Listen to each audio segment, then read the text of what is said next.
영광의 것을 주님께 돌리십시다. 오늘 설교 제목을 기둥 같은 일꾼으로 쓰임 받읍시다 이렇게 생각했습니다. 따라합시다. 기둥 같은 일꾼으로 쓰임 받읍시다. 우리 교회 예배당의 기둥이 한가운데 보면 두 개가 이렇게 서 있습니다. 그 외에도 벽에는 많은 기둥이 서 있어요. 그런데 여러분, 이 기둥이 대나무로 만들어졌다면 어떻게 되겠습니까? 아마 이미 무너져 버렸을 것입니다. 또 대나무로 하나로 이렇게 기둥이 서 있는 것을 사람들이 안다면 아마 이 예배당 건물 안에 들어오려고 하지도 않을 것입니다. 교회의 건축 허가도 나지도 않았고 예배당도 지을 수 없을 것입니다. 만약 어겨서 이 예배당을 지었다면 아마 쉽게 누구나 보면 무너질 건물로 보일 거라는 거죠. 작년에 LH가 만든 아파트 일부가 기둥 문제로 혼란을 겪은 적이 있습니다. 왜 기둥이 문제이니까 사람들이 다 힘들어하고 그곳에 입주하지 않으려고 합니까? 그것은 기둥이 건물을 받치고 있기 때문입니다. 솔로몬 성전에는 두 기둥이 있었어요. 하나는 야긴과 하나는 보아스라는 기둥입니다. 이 기둥들은 노수로 만들어져 있는 기둥입니다. 야긴이라는 뜻은 그가 세우실 것이다. 보아스는 그에게 능력이 있다. 그런 뜻을 가지고 있습니다. 이 기둥들은 이 건물을 받치고 있는 기둥은 아니었던 것 같아요. 앞에 인테리어 기둥이었습니다. 그런데 이 기둥을 통해서 하나님이 보여주시고자 하는 것은 무엇이냐면, 하나님이 성전을 세우시고 교회 일꾼들을 세우시고 또 그 능력은 하나님이 주신다는 것이죠. 초대교회에 기둥 같은 일꾼들이라는 말을 쓴 내용이 있습니다. 갈라디아서 2장 9절에 보면 이 예수님의 동생 야고보와 그리고 예수님의 제자 베드로와 요한을 기둥 같은 일꾼이들이라 이렇게 씁니다. 그래서 우리가 교회 일꾼들을 기둥 같은 일꾼들이 되게 해달라고 기도할 때가 많습니다. 교회가 교회답게 되기 위해 가장 필요한 건 뭐냐? 기둥 같은 일꾼들이 잘 서는 것입니다. 오래된 교회일수록, 흔들리지 않는 교회일수록, 부흥하는 교회일수록 이 기둥이 잘 선 교회예요. 그런데 기둥이 되지 말아야 될 사람들이 기둥이 되면 어떻게 되느냐? 교회는 쉽게 무너져 버립니다. 우리 주변에도 무너져가는 교회들을 볼 수가 있어요. 특징은 기둥이라고 세워놨는데 기둥이 기둥 역할을 하지 못하고 무너져 버리기 때문입니다. 자기 신앙도 지탱하지 못하고 스스로 무너져 버린 사람들을 교회 일꾼으로 세우다 보니까 교회가 무너지는 것입니다. 늘 싸움이나 했었고 교회에서 내 편이나 만들려고 그러고 이 기둥이 기둥 역할을 못한 거죠. 여러분, 뒤에 있는 기둥들이 자기 마음에 안 든다고 오늘 예배 시간에 저희 살아있다고 생각을 해보시면, 자기 마음에 안 든다고 그냥 빠져버리면 어쩌겠습니까? 힘들다고 자기들이 주저앉으면 어떻게 되겠어요? 아마 교회 건물 안에 있는 우리는 다 죽게 될 것입니다. 이 기둥이 약해가지고 휘어져 버려도 건물은 무너지게 돼 있습니다. 기둥이 자기 마음에 안 든다고 혼자 서 있으면 어쩌겠습니까? 이 벽을 지탱하지 못하고 서로 지탱할 생각은 없고 나 혼자 믿음 좋다고 잘 서 있는 거예요. 이 서로 연결되지 않고 혼자 서 있는 기둥은 아무 쓰잘데기가 없습니다. 가끔은 교회 안에도 혼자 믿음 좋다고 생각하신 분들이 많아요. 옆 사람과 교회와 이어지지 못하는 거예요. 하나 되지 못하는 것입니다. 교회의 일꾼과 교회의 기둥은 교회를 바쳐야 합니다. 제가 요즘 계속 이 일꾼에 관한 설교를 하는 이유는 우리가 일꾼을 뽑아야 되기 때문입니다. 교회의 기둥 같은 일꾼들이 세워져서 교회를 잘 지탱해야 교회를 지킬 수 있고 성도들을 보호할 수가 있습니다. 그래서 교회의 기둥 같은 일꾼들이 가장 중요하게 생각해야 될 것이 있습니다. 그건 뭐냐면 자기 자리를 잘 지키는 것입니다. 따라합시다. 자기 자리를 지키는 일꾼이 됩시다. 벨기에 수도 브뤼셀에서 가는 기차가 있었습니다. 이 기차 안에 있는 사람들은 이제 출발하려고 하는데 여객 승무원이 와서 표 검사를 하면서 이렇게 표를 딱딱 찍어주는 거예요. 그러면서 그런 이야기를 해요. 큰일 났네. 이 승무원이 그런 이야기를 하면서 큰일 났네 하면서 계속 가는 거예요.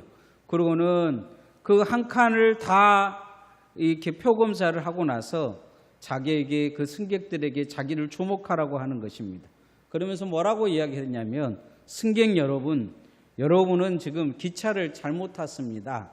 반대 방향으로 가는 기차를 타셨으니 다음 역에 내리셔서 오는 기차를 타고 그 기차를 타고 가십시오. 그렇게 이야기를 한 거예요.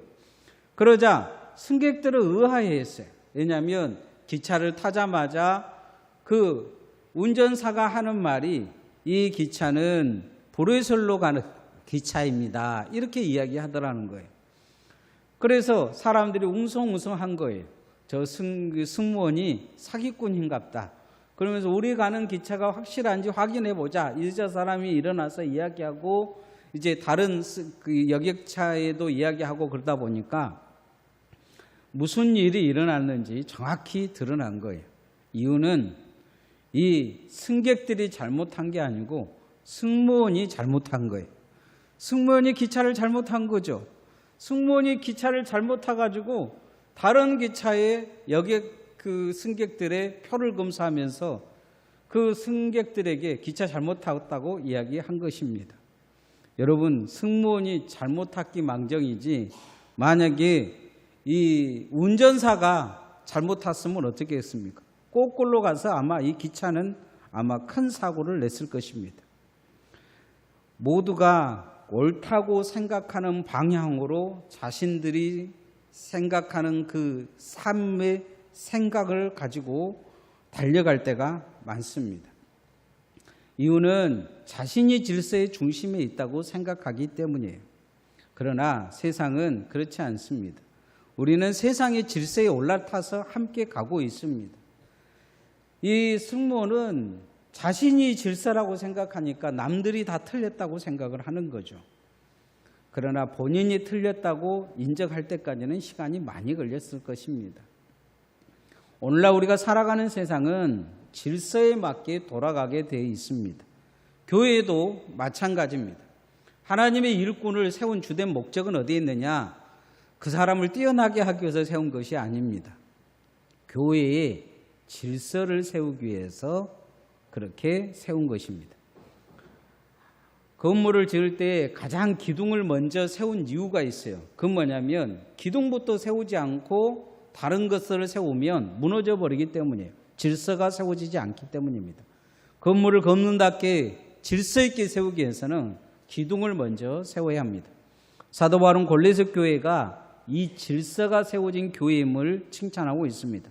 5절 말씀 한번 같이 읽어봅시다. 시작.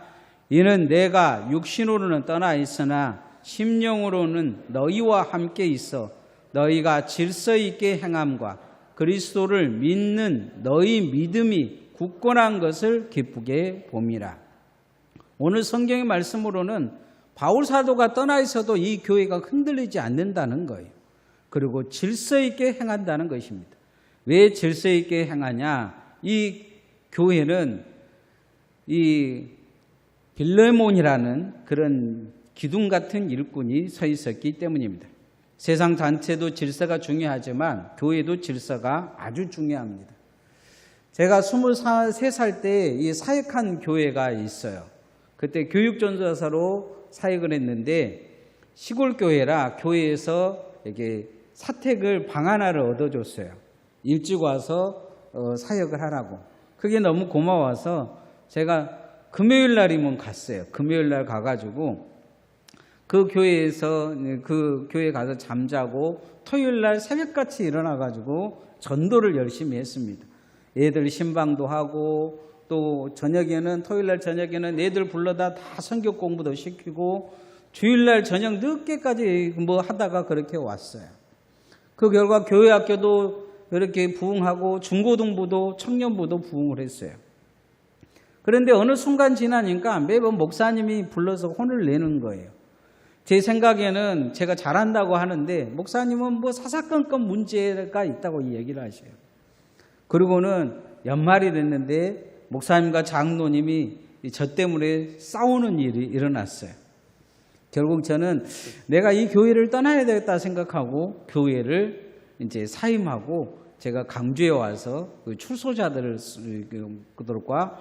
선교하고 목회한 적이 있습니다.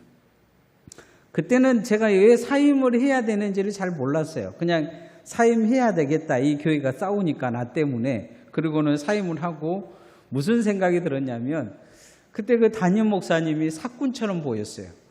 나같이 열심히 한 사람을 진짜 뭐라 그러고 막 이런 생각을 했단 말이죠. 그런데 제가 나이 들어가면서 목회를 배워가면서 한 가지 깨달은 것이 있어요. 그건 뭐냐면 제가 교회를 어지럽힌 거예요. 질서를 무너뜨리는 것입니다.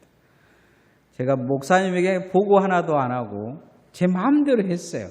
전도한 거 내 마음대로 한 거죠.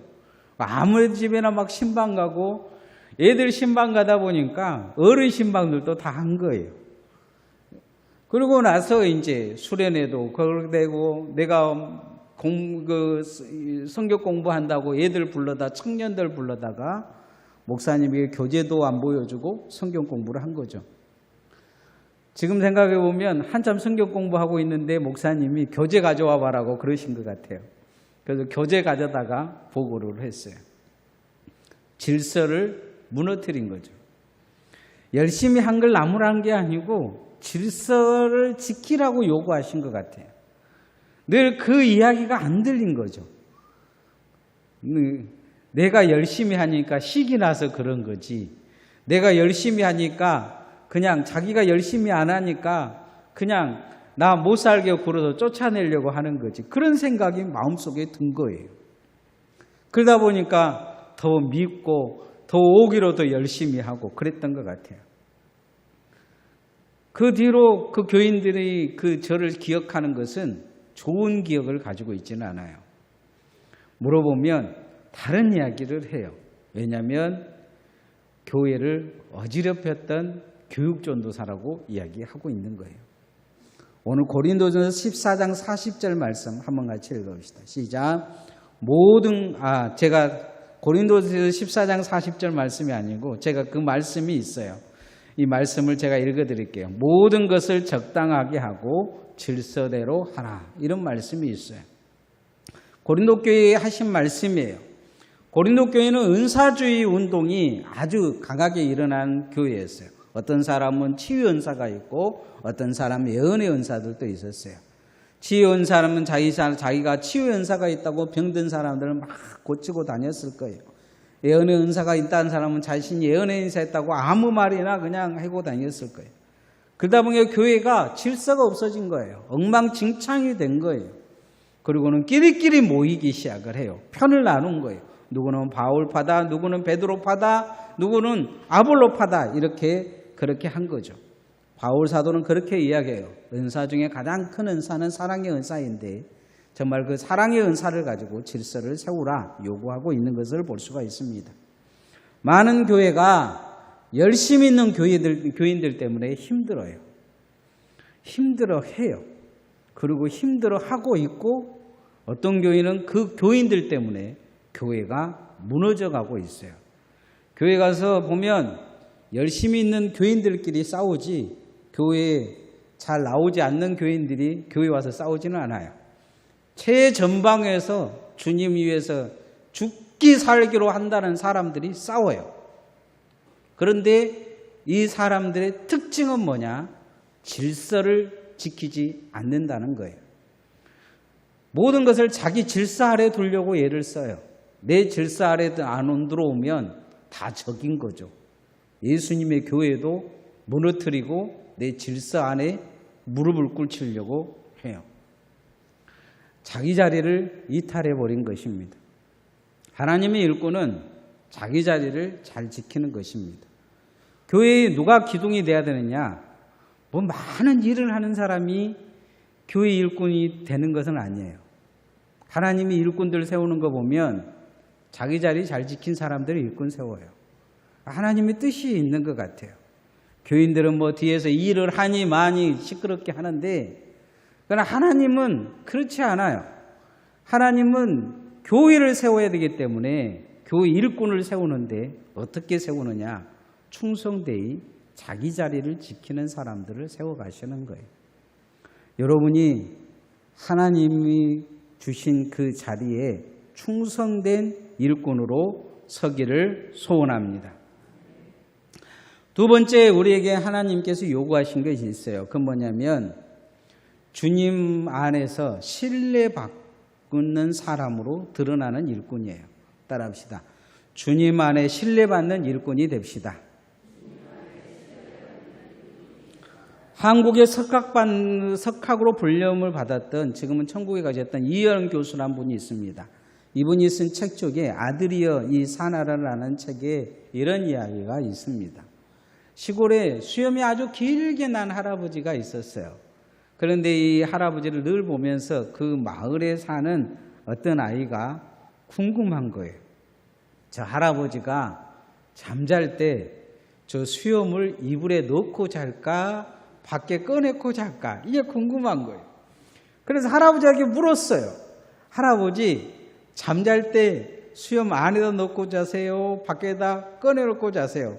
그게 뚱딴지 같은 질문에 갑자기 할아버지가 멍한 거예요. 그래서 할아버지가 이야기해 준 거예요.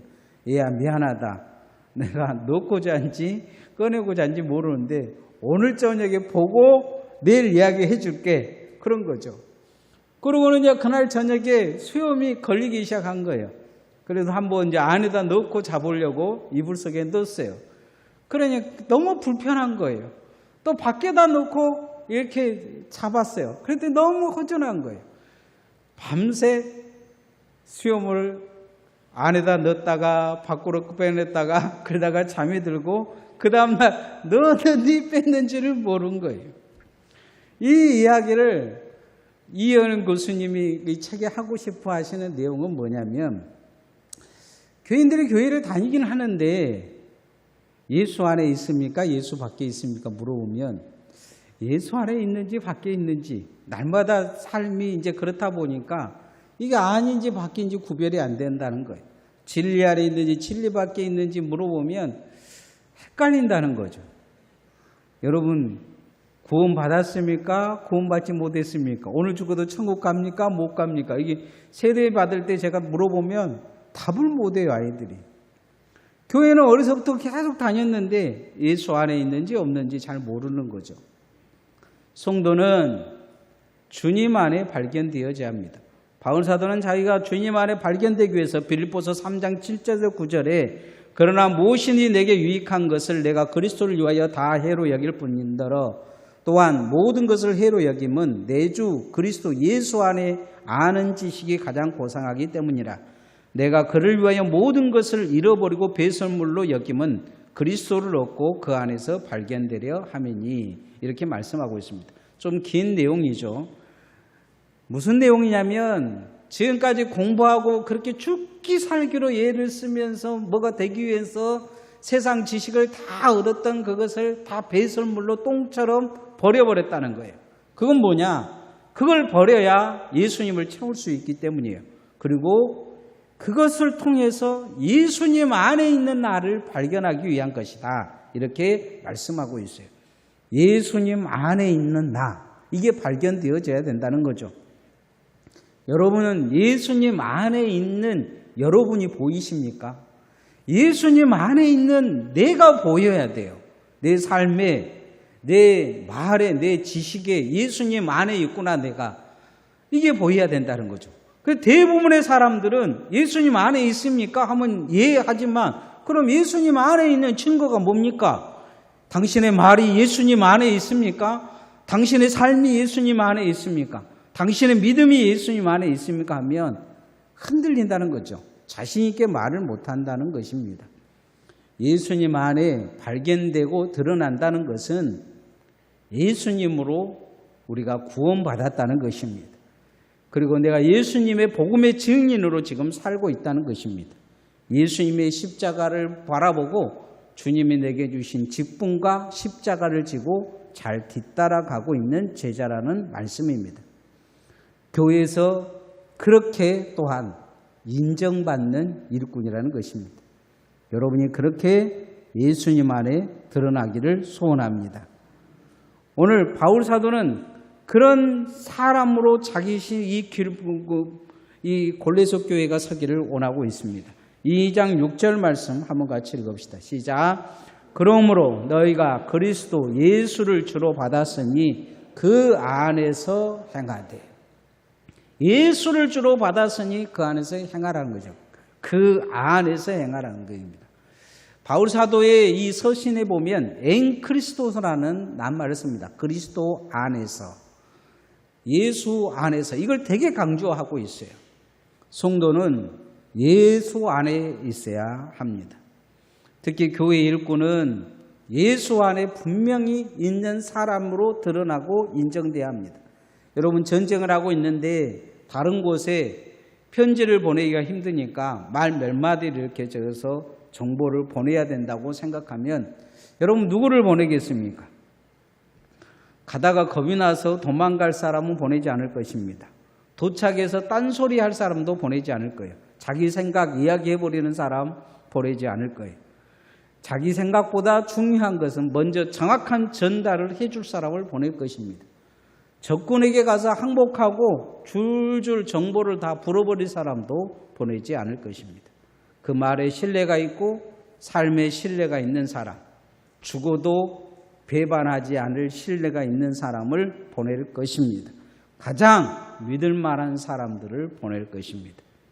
우리가 하나님 앞에 그런 신뢰받는 일꾼이 되기를 소원합니다.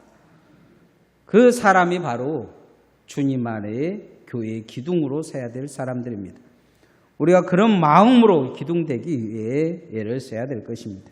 마지막으로 교회의 기둥은 깊게 교회 안에 뿌리를 내린 일꾼이 되어야 합니다. 따라합시다. 깊게 뿌리를 내립시다. 이 이집트 시내이 반도에서 가장 오래된 나무가 발견된 적이 있습니다. 아카시아 나무 계통인데 수령이 한 무려 3577년 정도 지금 됐을 것입니다. 죽은 나무가 아니고 산 나무입니다. 3500년 정도 나무가 살아있다고 한번 생각을 해 보십시오. 이 나무가 이렇게 살 수 있었던 것 중에는 뭐냐면 사람들의 손에 타지 않았기 때문이에요. 너무 척박한 땅에, 사람도 살 수 없는 땅에 살고 있기 때문입니다. 또 한 가지는 뿌리를 깊게 내렸기 때문입니다. 수천 년간 그 물 없는 곳에서 뿌리를 깊게 내려서 물 있는 곳으로 내리는 것을 볼 수가 있습니다. 생명이 있으면 뿌리는 반드시 물을 찾아가게 되어 있습니다. 제가 필리핀에 선교를 가져서 팍상암 폭포라는 폭포를 가본 적이 있어요. 이 배를 타고 거슬러 올라가는 것인데 절벽이 높은 데는 한 50m 정도 절벽이 있어요. 그 절벽에서 저 절벽 위에 있는 나무가 뿌리를 내려가지고 그 밑에까지 50m 뿌리를 길게 나무처럼 내려온 것을 제가 봤어요. 쭉 가다 보면 온통 그 뿌리를 내리는 것을 보게 돼요. 저 위쪽에는 그렇게 비도 잘 오지도 않고 그곳에는 그렇게 물이 많지 않기 때문이죠. 뿌리 깊은 나무는 가뭄이 안 탄다는 말씀이 있습니다. 우리나라 한글 세종대왕이 반포한 훈민정음에도 뿌리 깊은 나무는 바람에 흔들리지 아니하고 그렇게 말씀하고 있습니다.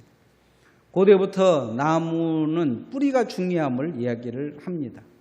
뿌리가 튼튼한 나무는 태풍에도 흔들리지 않고 뿌리가 튼튼한 나무는 열매를 잘 맺습니다. 사도 바울은 골로새 교인들에게 믿음에 굳게 서서 뿌리를 깊게 내리라 요구하고 있습니다. 2장 7절 말씀 한번 같이 읽어봅시다. 시작. 그 안에 뿌리를 박으며 세움을 받아 교훈을 받은 대로 믿음에 굳게 서서 감사함을 넘치게 하라. 성도는 예수님 안에 뿌리를 깊게 내려야 합니다. 교회 안에 뿌리를 깊게 내려야 돼요. 그래야 교회의 기둥이 될 수 있습니다. 교회에 뿌리지 내리지 못한 성도는 말씀의 뿌리가 약할 수밖에 없어요. 기도의 뿌리도 약할 수밖에 없습니다. 사랑의 뿌리도 약하고 섬김의 뿌리도 약할 수밖에 없어요. 늘 시험에 노출되어 있을 가능성이 많습니다. 이 태풍에 쉽게 넘어가 버린 것처럼 하나님의 말씀에도 시험 들어버릴 수가 있어요. 교회의 기둥 같은 일꾼은 뿌리가 깊어서 넘어지지 않습니다. 또 높이 지으면 질수록 뿌리를 깊게 만듭니다. 롯데타워가 우리나라에서 제일 높은데 이 38m를 파고 내려가서 거기에 안반이 나오니까 안반이 나온 데까지 파고 내려간 것 같아요. 그리고 그 안반에다가 기둥을 깊게 박아가지고 이 흔들리지 않게 만든 거예요. 왜 뿌리를 깊게 내려야 되냐? 흔들리지 않기 위해서 그렇습니다. 교회 일꾼도 마찬가지예요. 흔들리지 않는 교회 일꾼들이 기둥같이 서야 교회가 흔들리지 않습니다. 여러분이 그 기둥 같은 일꾼으로 설 수 있기를 소원합니다. 하나님이 우리를 부르실 때는 그런 소망이 있으셔요. 그냥 아무렇게나 그냥 예수 믿고 천국 오라 그런 것보다 하나님이 든든한 일꾼들 되기를 원하고 계시는 하나님의 목적이 있습니다. 그래서 여러분이 기둥 같은 일꾼으로 쓰임 받기를 소원합니다. 옆 사람한테 이야기합니다. 기둥 같은 일꾼이 그 일꾼으로 쓰임 받읍시다.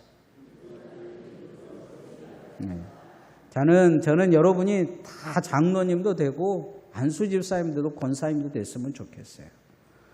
누구는 되고 누구는 안 되고 그런 생각보다는 하나님은 다 그런 생각 가지고 계실 거예요. 왜냐하면 살인자인 바울도 사도로 만드신 하나님이 누구를 버리고 누구를 쓰시겠어요? 하나님은 다 그런 꿈을 가지고 우리를 부르신 거예요. 그런데 기둥 같은 일꾼들의 특징이 있어요. 초대교회부터 내려온 특징이 있는데 그건 뭐냐면 자기 자리를 제대로 지키는 거예요. 이탈하지 않는 것입니다. 아무리 뛰어난 바나바도 자기 자리를 벗어나 버리자 하나님이 그 뒤로는 그 이름을 쓰시지를 않습니다. 바나바같이 위대하고 바나바같이 착하고 바나바같이 믿음 좋고 다른 사람 잘 세워주는 사람이 어디 있습니까? 그러나 그 자리를 이탈하는 순간 성령은 그를 사용하지 않습니다. 자기 자리를 지키는 일꾼, 그 일꾼이 교회에 기둥돼야 합니다. 주님의 사람으로 신뢰받아야 합니다. 기둥은 교회에서 신뢰받을 뿐만 아니고 세상에도 신뢰받아야 된다. 성경은 교회 일꾼들에 대해서 말씀하고 있습니다.